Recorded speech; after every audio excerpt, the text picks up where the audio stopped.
Ray, take it away. It's all yours. Hi, so obviously I'm not Dennis. Dennis apologizes, but he's unable to be here this evening. A little bit about Dennis. Dennis is a born and raised South Georgia man. He grew up in Ellenstown in Colquitt County. Currently, he still resides there with his family. He married his high school sweetheart, Angela. They've been married for 32 years. Together, they have two beautiful children. One runs the business with them, and the other is a photographer. And when Dennis is not working at his local tack shop in Moultrie, he's spending time at his farm or at his home with his three beautiful granddaughters. Dennis has over 30 years in the political hemisphere. There we go. And he really enjoys it. He's been able to really grow and make Colquitt County's Republican Party very robust and profitable. When he's not working there, he's helping on other avenues of promoting first responders' efforts, as well as building other businesses. Dennis is interested in being the chairman because he is a non-status quo leader who is ready to take a stand in saving Georgia's tomorrow. That's it. Okay. Thank you very much. Josh McCoon. Well, good evening, everyone. My name is Josh McCoon, and I want to be your next Georgia Republican Party chairman. Just to tell you a little bit about myself, I'm from Columbus, Georgia, originally. My grandfather had to drop out of school in the 8th grade to help take care of our family during the Great Depression. He worked a lot of different jobs until he was called off to serve in World War II, fought the Japanese in the Pacific. He moved home, he married my grandmother, had a lot of different odd jobs. He was a railroad conductor, he delivered ice. They were serial entrepreneurs. They had a grocery store in downtown Columbus at 5th Avenue and 8th Street. They had what they used to call a filling station for a number of years. And then my first memory of my grandparents is working in the laundromat where we'd refill the Coca-Cola machine, the one that had the old glass bottles. I tell you that to tell you a little bit about who I am and where I come from, but also they worked so hard so my dad could be the first member of our family to go to college and then law school, and I could follow in his footsteps, be a Georgia State Senator, and a candidate for statewide office as a Republican. And I think we forget sometimes that these miracles, and that's what they are, they happen over and over again in this country, which is so special and so unique. And unfortunately, for the first time in our history, in the last several years, we've lost having two responsible political parties in this country. And so if we want America to be successful and Georgia to be successful, we need desperately for the Georgia Republican Party to be successful. And that's why I am seeking the volunteer opportunity of being your next state chairman. What is our goal? Our goal is to win next November, to elect a Republican president, to evict Joe Biden from the White House and send him back to Delaware. That's what we want to do. That's our mission. And we're going to do that by coming together as Republicans. We're going to do that by raising the financial resources we need to be successful. We're going to do that by having a state party that provides resources to our county organizations, robust training for our county chairs, our precinct chairs, and our volunteers so that we can rally the grassroots army it's going to take to win next November. Standing up America's best election integrity unit, because we have people that are sitting on the sidelines because they don't have faith in our process anymore. And the only way we're going to get them back is if the Georgia Republican Party loudly demonstrates that we're going to do everything we can to make sure that only legal votes are cast and counted in next year's election. And fourth and finally, we've got to improve the way we communicate. We need to use podcasts. We need to use broadcast quality video. We need to bring the Georgia Republican Party into the 21st century when it comes to communicating. And we can do that. The stakes are very high. The Manhattan District Attorney is trying to put Donald Trump in prison, not because he broke a law, but because he made a campaign promise to put him there. We have a Soros-funded DA right here in Fulton County that's trying to put 16 Republican electors in prison because of a political disagreement. The stakes could not be higher. This decision is incredibly important. And that's why I'm humbly asking for your vote in Columbus to be your next state chairman. Thank you. Thank you very much, Josh. Okay, ladies and gentlemen, just a reminder, hold the applause, no applause. I'll ask for it later. Rebecca Yardley, thank you. 4 Good minutes. evening. My name is Rebecca Yardley, and I want to be your next chairman of the Georgia Republican Party. I thought I'd spend a little time this evening telling you a little bit about who I am and why it is that I'd like to have this position. I'm the wife to Chris Yardley and the mother to two beautiful daughters, Ansley and Gracie, and we've made our home in the North Georgia mountains for the last 21 years, where I currently serve as a member of the Cleveland City Council. But I'm also a grassroots activist who's been a precinct chairman, a county chairman, a district chairman, and a member of our state committee. In all my years of being involved in the Georgia Republican Party, I've never seen a more critical time in the history of our nation or our state. As we witness the weaponization of our criminal justice system for political gains, it has never become more apparent to me than now that we have to have Republicans elected in 2024. The Democrats have targeted our state. They have said that we are a battleground state, and the eyes of the nation are going to be on us in the next electoral cycle.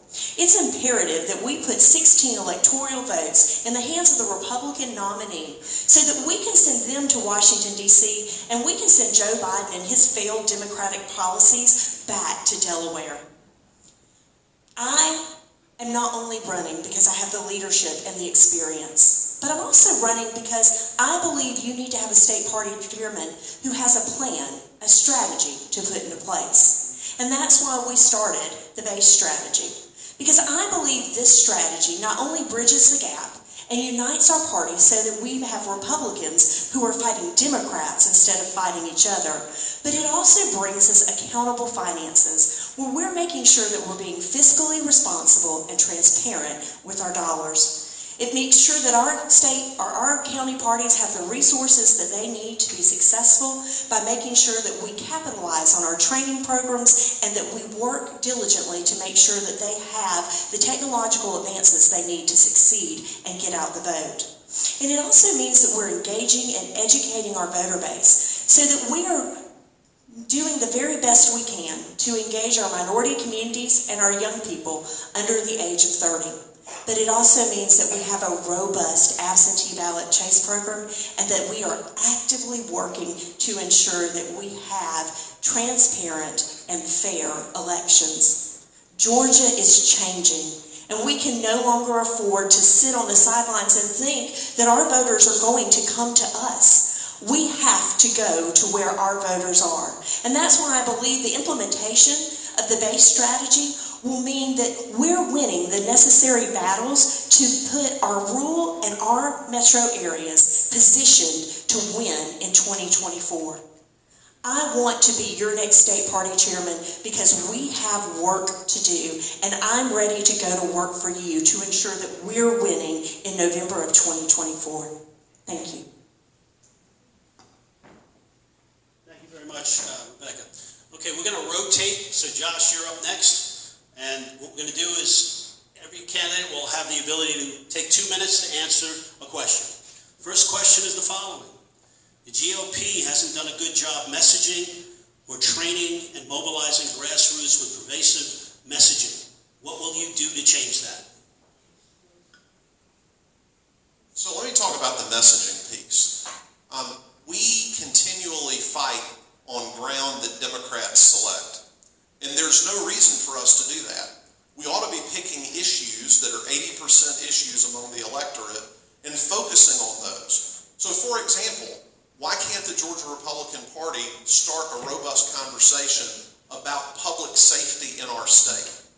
We have multiple district attorneys that have been elected with George Soros funded PACs that are far left that come into office and say, I'm not going to prosecute certain crimes. So let's start holding them accountable. You know, what about party messaging, a party website that dedicates itself to showing how many cases are being made by police that aren't being indicted? How many victims are having to wait months or years to have their cases tried while these political witch hunts go on? You know, that's something that everybody's interested in. Everybody wants to be safe in their homes and in their streets. So that's an issue that we can take on. when it comes to this question of minors and this transgender issue, Democrats say Republicans are denying gender-affirming health care. Now, why would we ever use that language, right? The language we ought to be using is Republicans are standing up to protect children from irreversible mutilation. That's the way you win an argument. That's the way you win a debate, is by setting the terms and being very aggressive in that messaging. And by the way, if we do that, it's going to inspire our current grassroots leaders and bring a lot more people to the table, because they'll say, finally, someone is fighting back. Thank you. Thank you. Rebecca, would you like me to repeat it? I would love for you to repeat Sure. the question. The GOP has not done a good job messaging or training and mobilizing grassroots with persuasive messaging. What will you do to change that? Well, I couldn't agree with that statement more. We have got to make sure that when we are out there talking about the policies and the principles that matter to the Republican Party, we are messaging in a positive light. The Democrats are successful because they talk about the things that are important to their party, about the positive things about their candidates. We've got to do the same thing. But we've also got to make sure when we're talking about training that we're equipping our counties to be the most successful they can. We've got to make sure that they have the tools to know how to grow their membership, how to target for Get Out the Vote, how to fundraise, how to do Robert's Rules of Order. These are all training materials that we developed in the 9th District to ensure that our counties were running effectively and efficiently. And I think that that's something that the state party has got to take up and run with again. We need to have a robust training program for our counties to ensure that while we're training them, we can talk to them about what our message is and how they should convey it. Thank you, Rebecca. Ray, would you like me to repeat this? Yes, please. Okay. The GOP hasn't done a good job messaging or training and mobilizing grassroots with persuasive messaging. What will you do to change that? So I'm a millennial, so we all know that. And I'll tell you, these next 2 hours without... Hey, stand up. Hi guys, it's me. So I'm a millennial, so these next 2 hours without my phone are just really a struggle. And when I think about politics and the GOP, when I moved here, it was so hard for me to find like-minded people who were my age and on my social platforms and in my neighborhood. And in fact, the state party didn't provide that. And so then when I started getting involved and I became a YR and I started taking over and working with other organizations, I learned about plans. And one of the plans that Dennis has is a 53-county plan that has a 5-star program. And that 5-star program, if you've been in the organization, you'll know that this program has been given out from time to time and revamped from the 90s. But we didn't get it in Lowndes County, and we didn't get it in my districts for the 11th region for the Victory Project. And so as we're working as those state aides and we're trying to go out and campaign, we didn't have those resources. And so I know that Dennis has this plan, and because he's made it work for us in South Georgia, we were able to see that the technology and coming to the millennials where they are and on the platforms such as Snapchat and Instagram and really just diversifying that, we've proven that, and he has a plan to make that work. And again, that 5-star county program is great as long as we all have it. I know under Dennis's leadership, that's one of the first things that he plans to enact, is making sure we all have a transpaintable and a tangible item that can get you through those elections. Thank you very much, Ray. Okay, Rebecca, you're up. So the next question is, in 2021, Democrats attempted a widespread takeover of the Johns Creek City Council. Elected municipal roles in the city, like Johns Creek, are specifically non-partisan. What are your thoughts about this, and how do you think the GOP should respond if this continues in future elections? Well, I think that all politics are local, and as somebody who serves as an elected official in a nonpartisan race on the city council, I think it's imperative that when we are focusing our efforts as the Republican Party, that we're making sure we've got Republican candidates to run for every seat on our Board of Educations and our City Council and on our county commissions. We can ill afford to let Democrats just walk in. Oftentimes we'll find in those nonpartisan seats that Democrats like to talk the same language that we do. But we've got to be able to set ourselves apart. And we do that by making sure we fully vet the candidates who are running and make sure that we, as an organization, are getting the message out of which ones are truly conservative and which ones are truly Republican versus which ones do not hold up our principles and our ideals.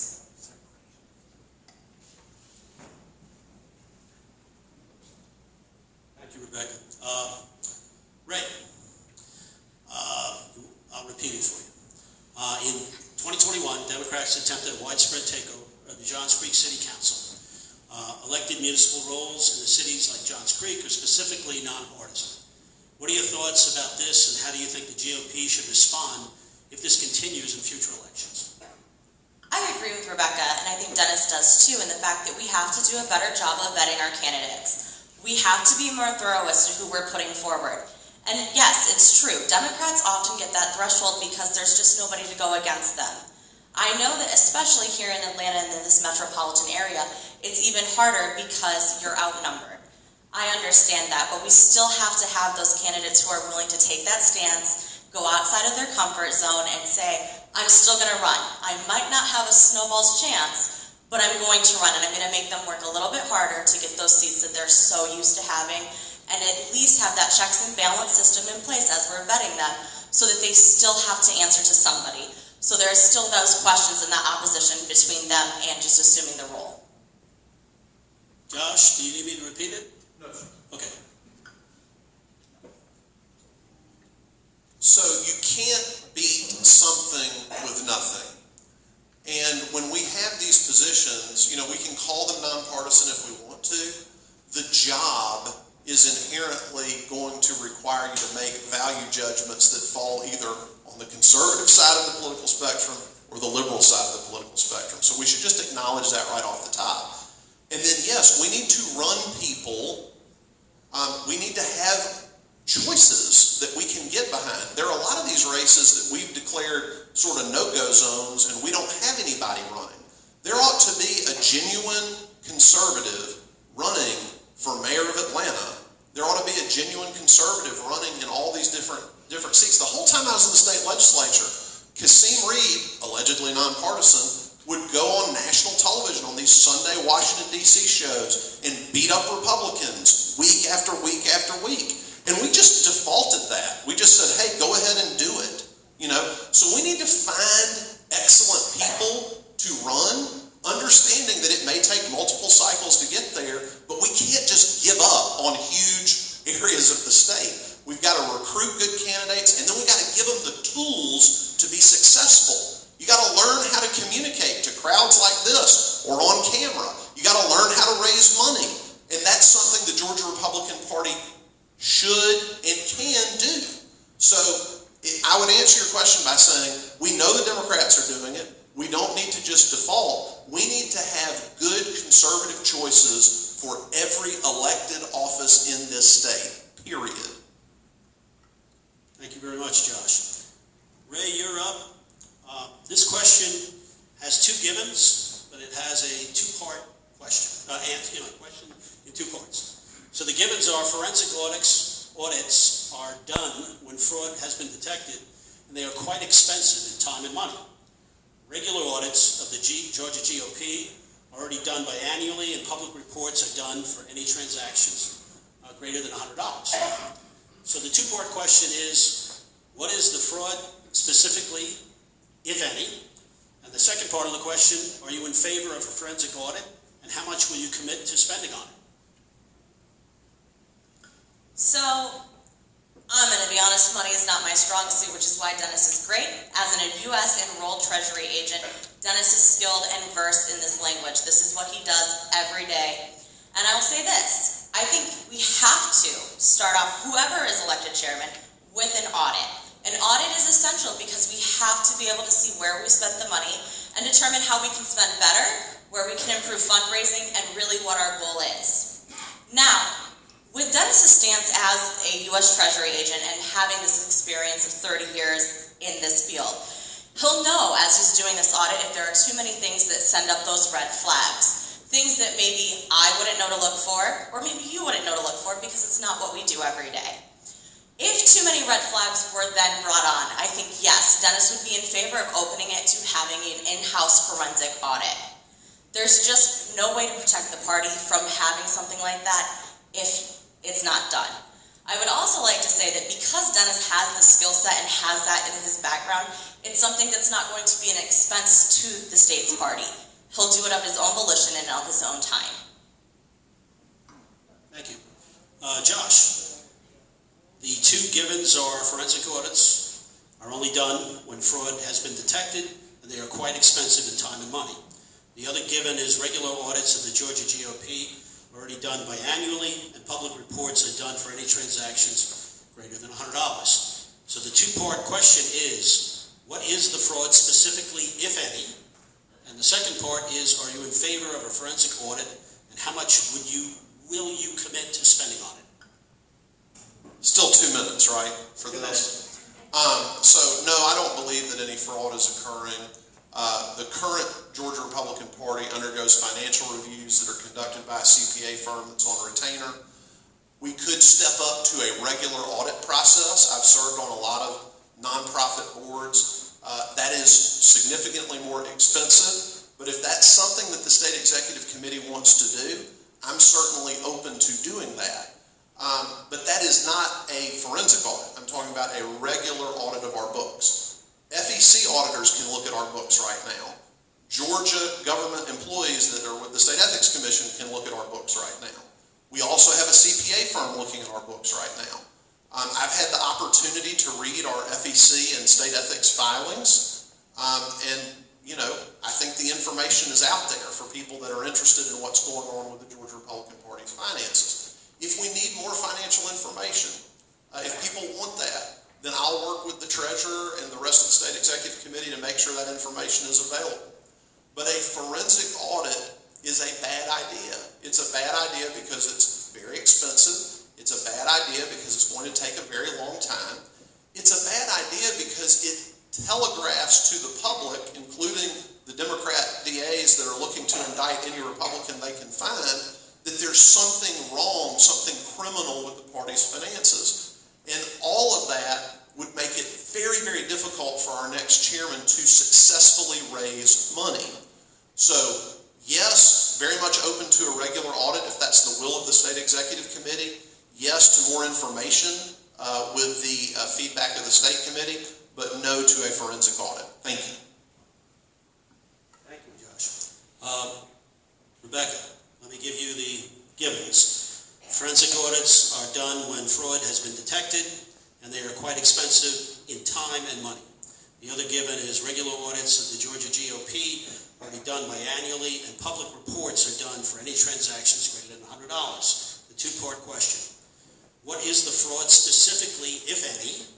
And the second part is, are you in favor of a forensic audit, and how much will you commit to spending on it?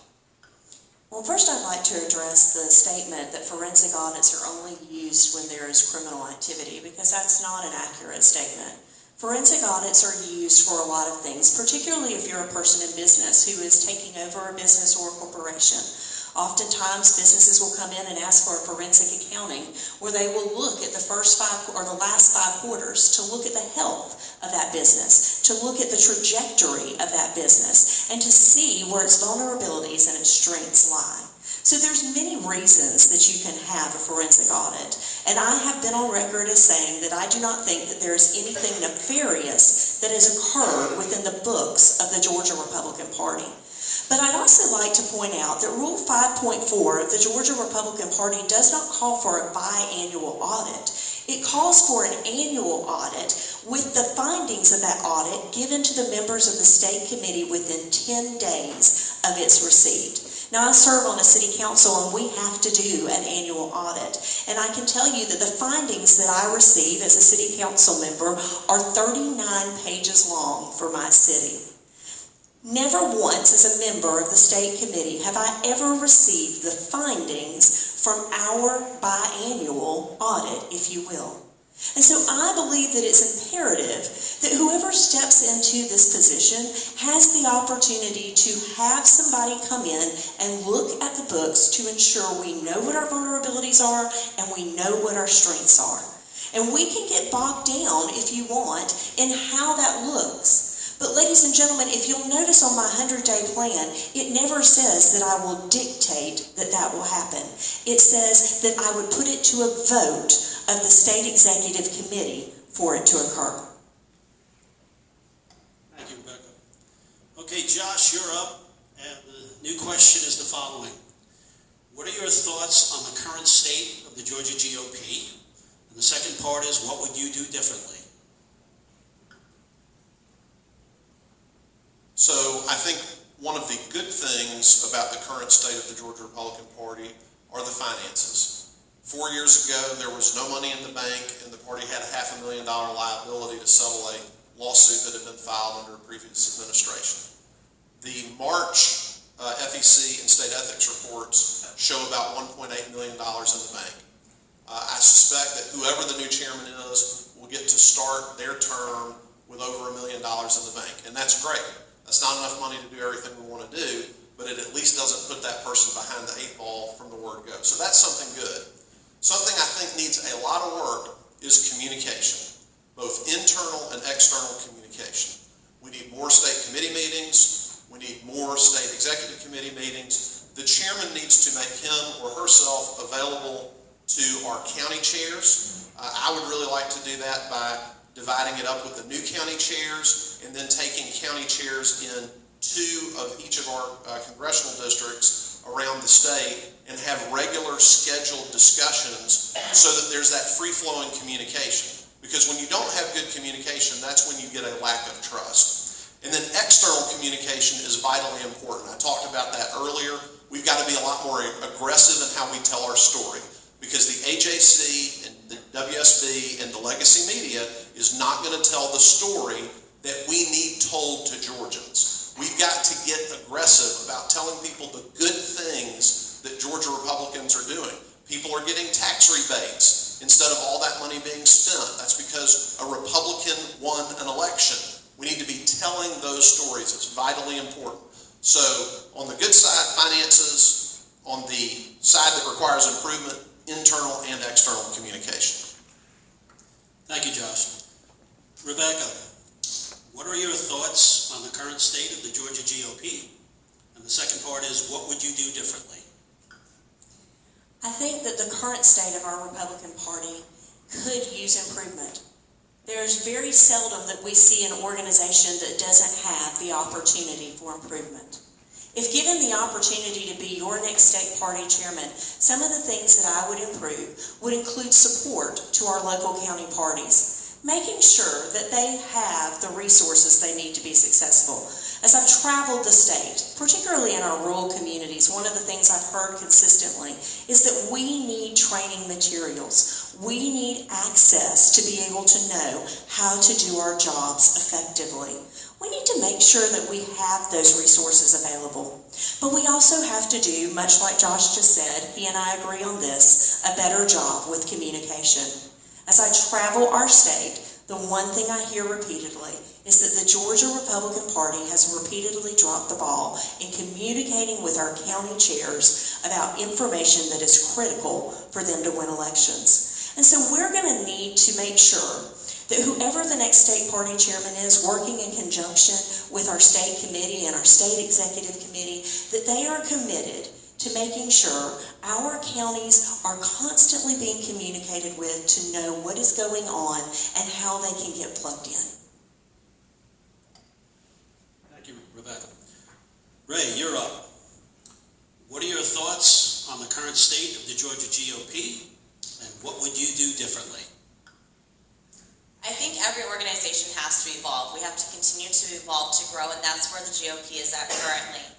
We have to get better with our way of connecting with younger demographics. We should be on every college campus. We should be taking the time to advertise, again, on college campuses and getting more teens involved. Democrats do a great job of really going for those social aspects and going after children and focusing on, if you're a good person and you have these goals, We have to do a better job of communicating our plan and what we want and why it's important that our life and our lifestyles and our beliefs continue and they continue to grow and go into these new children, this new generation. I think communication has to be improved across the state. We have to get out of these attacking